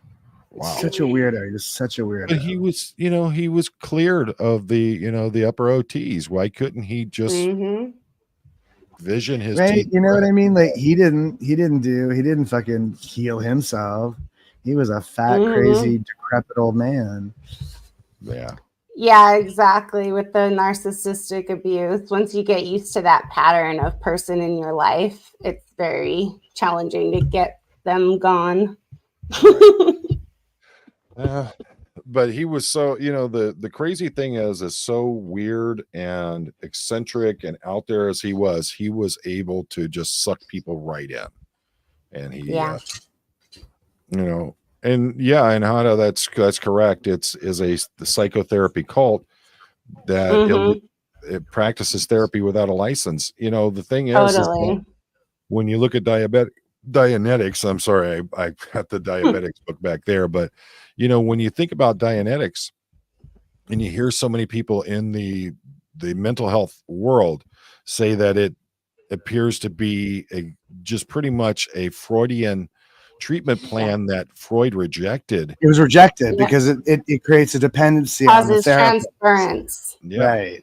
And I think that's what he took, though. He took all the rejected shit. He was like, oh, yeah, I'll take that. I'll take all this crazy stuff that you guys, the legitimate people, don't want to use. I'll take that stuff and spit it all over some people. That's that's crazy thing. So what are you guys' thoughts on this whole Emily Armstrong Lincoln Park thing? All I want to know is if they knew what they were getting into. I want to know if she told them, if they knew that this shit was going to hit them, because they, other than that, I don't give a shit. She's allowed to do whatever she wants. What do people want? They want her to denounce Scientology? Why would she denounce Scientology? She has no reason to. Right. To her mind, it's fine. There's nothing wrong with Scientology. And V? I grew up in the same circles as her, so this one hits really close to home. I have quite a few good friends who are still very close to her. And so I've just kept my mouth shut about it because it's she's a victim as well. She's having to do a lot of mental gymnastics to make sense of the fact that she's a lesbian in a religion that really doesn't want gay or lesbian people in it, and they call it aberrated. So she's had to already figure that out for herself and make that all make sense. And she's actually an incredible singer. I think it's very odd hearing her with Linkin Park. Yeah, it was an interesting her mom's choice still in the Sea Org, so she doesn't want to lose her family. Yeah, she's at risk of losing her family, so she can't sing. And so I just wonder if the Linkin Park guys knew that they were going to have to deal with this or not. Yeah, I wonder too. Right.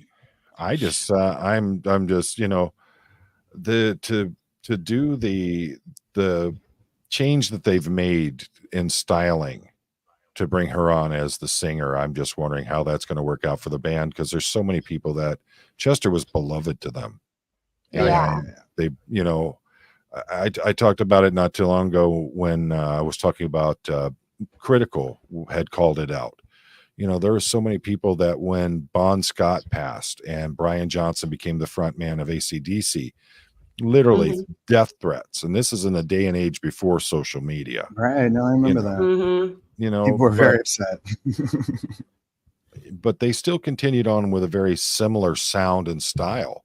I'm just wondering how this is going to work out for Linkin Park now that they've changed everything. They're changing things up to suit her style.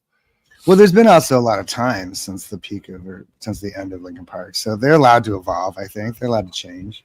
Yeah. It bothers me that he died by suicide and she doesn't believe in mental health care. That really is underlining not okay. Yeah, that's the most disturbing part about it, is the guy she's replacing was very much about mental health. Did you guys see the interview with his son? No, I didn't get a chance to. That was interesting. He's an interesting character. Yeah, very interesting. And he's really not happy about Emily. Oh, yeah. And I really related to the way he talked about growing up at that band and how he was always being maneuvered because he was kind of in the way, and he's looking at these people like they're his family. And the fact of the matter is they're running a business. They're creating a brand and stuff like that. And so he was a real inconvenience to their narrative, to their sort of image in that way. But when he was a child, these were his uncles, these were his aunties, these were his family. And he's devastated that they've kind of disconnected from him in a very similar way to the way Scientology. Yeah. Well, it goes to show you, it doesn't just have to be Scientology. It could be any type of cult type atmosphere. Right, and there's a cult like atmosphere in a lot of the bands like that, particularly. Like there is a cult of personality that goes into being that big and being that important to people. The way that like the Grateful Dead, the way that back in the day people follow the Grateful Dead around. Now almost every band has a Deadhead type following. The Swifties and the Little Monsters and whatever Beyonce's tribe is called. Just last year, my son and I went and saw Slipknot. And I'm going there and I'm seeing people at that concert that I saw 20 years ago when Slipknot was part of Ozfest, things like that. And they're celebrating 25 years now. And wow, that's the but you see these folks. I have a friend that every time that who's the guy, Margaritaville? Jimmy Buffett. Margaritaville. Every time he would come to town, this guy was there. And he had the parrot head stuff and all the Jimmy Buffett stuff. And he was there for that every time that the country music singer that everybody loves. Every time this guy comes around, he goes to that concert. And it's like they're almost like following. Oh, yeah. Buffett, he has a Deadhead kind of following. Yeah, he does. Yeah. Oh, yeah. The parrot heads are it's like some big, huge traveling party. So, but then, I used to do Ozfest every year. And that was a big thing too. So it's not I'm just checking out some of the comments here. Let's see. I think it's important to remember that bands are made of people. They grow and change. I think that Mike and Chester spoke about not wanting to be put in a box after Meteora. That's always a thing. Artists, especially, they don't, want to be trapped and having to, when you have success and you have a big hit and you have something, and then there's a whole slew of money people in suits going, do the same thing. And you don't want to do the same thing. Well, my thing is I'm a metalhead. I love the hardcore metal as compared to, the pop metal and things like that. But, for me, Linkin Park was one of those bands like Limp Bizkit, like a couple of others, that it seemed that there wasn't a movie that got put out in the 90s or early 2000s that didn't have their music in it. And I just felt I got so tired of hearing these songs over and over and over again. I just tuned out to them every time I heard them. So, I'm just amazed. Go ahead. They were on the radio all the time. Same. I agree with you. Yeah. It just became obnoxious. I mostly missed the early aughts. I was homeless. So I didn't really hear very much of it. I think we need to get Daniel to that level. Everybody's like, I'm so sick of hearing Mustard on the radio. Yeah. Let's do it. I'm so sick of it. Yeah. Get to the point where you just have enough money, you just don't care. So no, then you turn into P. Diddy and you got all that baby oil. Well, just don't buy all that lube, you'll be all right. So I love so much baby oil. Like 4 or 5 times already, I've overheard people talking about the baby oil. Hey, the baby oil is the most skin, all right. Is the most infamous part of that whole story. Baby oil. Oh, the baby oil. Oh my goodness. Johnson & Johnson. He should buy stock. Well, I think their sales are going to drop here pretty soon. Yeah. Oh, people always buy baby oil. Oh yeah, that song right there, "Livin' La Vida Loca." Yes. Oh my gosh. No, too much. No, that's one you got to fight. I don't want to hear that. I don't want to hear it again. No. I gotta push it out of my head. You just said the title. Now it's no. I hate those songs. I hate those songs that just go on forever and just like batter themselves in your head. Hey, Macarena, shit like that, or that fucking shark baby thing. Absolutely, Mexican long hair. I used to pit all the time, but I'm too old and I don't heal quick enough for that stuff anymore. I like the chill stuff. I like it when people do like acoustic versions of harder songs. I love that stuff. I appreciate the artistry of all music. It's just that for me, my base, my core is the hardcore metal. So like Alice in Chains, their acoustic record was like the biggest thing they'd ever made, and it was fucking gorgeous. I just think that's awesome when they do that. It doesn't have to be loud. I feel like the loudness of certain music is about an anxiety. It's about an uncertainty in what you're doing, and so you scream. That's why punk is loud and disjointed and discordant and noisy, and hip hop too, because those guys didn't know what they were doing. They were just making it up. And so there's a lot of anxiety in that. And so you get loud to compensate, to make up for it. It's usually men. Well, and it's like primal scream therapy. Yeah, right. Mama, don't go. Daddy, come home. But John Lennon did a song about primal scream. You look at the musicians in a lot of the metal bands. They are, a lot of them have classical training, things like that. They are very accomplished musicians. I'm really talking more punk than metal. Oh, you're right. A lot of what identifies as metal is the classical influence. Shoot, I saw the Misfits. I saw Black Flag. I've been to a lot of those shows. So yeah, fucking Joey Ramones, or the guitar player for the Ramones.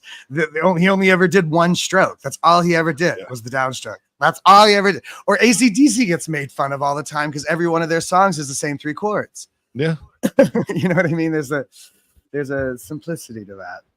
But that's the thing is, somebody did a video recently where they broke it down that the most popular songs of all time fall into four different chord stroke patterns, and every one of them, you can break it down and you can find that pattern within the music of the songs, and it's just it's amazing. But it shows you that people, they keep searching for that same kind of sound and vibe. So let's see. Oh, and I'm not working installation. Yeah. Yeah, I get into them too much too. Yeah. Especially the voice, because I'm always compelled to sing along. And then you can't, and then you got to sing loud because it's really fucking loud. And my God, I can't talk for days after. So I don't. Our kids get so embarrassed going to concerts with the wife and I, because we're just, we're dancing, we're screaming, we're hollering all the time. And they're just like, you guys are so loud. Deal with it. We're having fun. We paid a lot of money to be here, so we're going to enjoy what we're seeing. That's just, amen. That's what it's for. Okay, there you go. The Access of Awesome did that 4-chord video that had millions of views. Yeah. There you go. Yeah, there's so many of them out there. But we're heading up on 2 hours now, and I think that we need to do this again. And what I'd like to do is maybe offer an opportunity, like we can do pretty much every Friday night and talk about what's been going on in Scientology throughout the week, what we're hearing about, and then also do the catching up as we're doing it, see what's been going on. I'm gonna do some regular vids. Yeah. All right. What do the listeners think? What do you guys think? Every Friday night, 8 o'clock. Do you want to see us again? Again, says Mischief. Come see the 3 seasons. I'm not working. I'm a hustler. Dan and Van on the go. Make that bank. Ain't nothing wrong with that. So, all right. So, Vanessa, any closing thoughts for everybody? No, I'm so glad you guys were here with us, hanging out. This is super fun. Oh, I see all the agains in the chat. That makes me so happy. It's just nice to talk with Poe, who's such a sweet and genuine human being, and all of you in the chat who are supporting the fight against this abusive child trafficking cult. Yeah. So I hope to do it again. I think we are the disaffected. There you go. Yeah. Daniel, how about you? That was my we are the disaffected with my Angela Davis. No, you ain't getting off that easy. What do you want? What do you want from me, man? You want me to cry? Is that what you want? Oh no, I'm going to get you to cry one of these days. You made me cry. So it's going to be your everybody's crying. Everybody hurts sometimes. Oh, thank you, Pinchy Becky, for being here with us.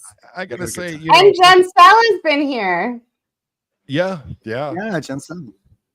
I think you hear right, Indigo Twin, again. Right? What? I love those kinds of songs where you can actually feel the pain in the song. Yeah, I hope yes, music with HENR. It would be a great title, like music with her. It reads as her. When you see HENR, it looks like her. Music with her. Yeah. Music with H. Somebody described my singing as music with H-E-N-R. I thought that was funny. Yeah, and it's a good thing. It's a good thing. Look at that. Feeling sad can be a good thing, or hurt, or whatever. I didn't know that. I thought that was downtone, and turbulent. Look at blues. You know, blues is the expression of pain and misery. Right. So was punk. That's what I'm saying. Like, yeah. The thing is that we all go through it and we all feel it. So that connection bonds you to that song. And you know, there's just certain songs that hit you deeper than others. Big time. Totally. Big time. Does Nat have a live going on right now? I love Natalie. Room raid. Let me see here. Natalie, I think, has an excellent recovery. And it's very family focused. You notice that. Natalie's very focused on the family. 3 generations of her family. Yeah. You know what I mean? That's a ground set. It's beautiful. Okay. So, yep, I'm going to go ahead and copy that. If everybody wants to head over to Nat's channel, you don't have to stay if you don't want to. Just pop in, say howdy, let her know that you're there, and you know, just show some love. I mean, that's the big thing here is we're all I'm trying to get it muted. But that's the thing. Show some love, and you know, we help each other out. If we're a community, we got to act like it. And there you go. Yeah.